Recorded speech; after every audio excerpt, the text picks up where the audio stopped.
Creature Commandos is a good start to the DCU. Now, usually a lot of fans would think Superman would start off James Gunn's new universe and not an animated show on HBO, but I think it serves its purpose.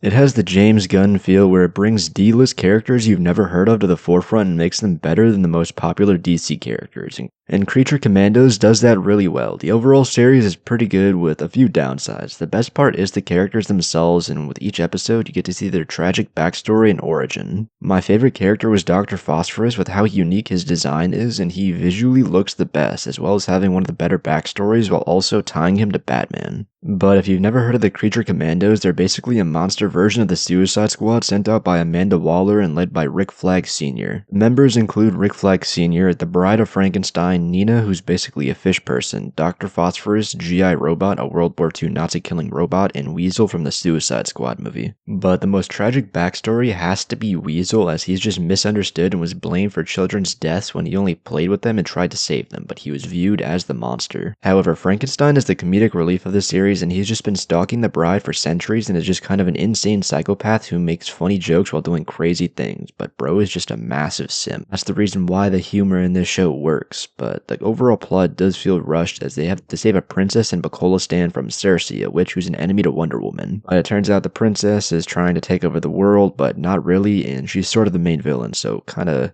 all over the place with that one. The backstories don't really mesh well with the main plot, and it made it take a backseat at times. Especially with the backstory where you see Nina's sad backstory and spoilers, tries to kill the princess but then just fucking dies. And speaking of the princess, her character is pretty awful and just feels way too rushed. Rick Flag Sr., bro, has to have his get back for being played, but the world building is where this truly is done well as it connects Gunn's other projects like Suicide Squad and Peacemaker, but sets up future projects and hints at Superman, Batman, Wonder Woman, and other heroes while using characters that we'll see in upcoming movies and TV shows. The animation is done really well, but the gore can kind of take away from the stakes at some points because it makes the characters feel like they're overpowered, but when Nina dies, it just makes the Bride and Phosphorus feel kinda redundant for how powerful they're supposed to be. But aside from everything else, it's still a solid series, and if you are a DC fan, it's definitely worth checking out.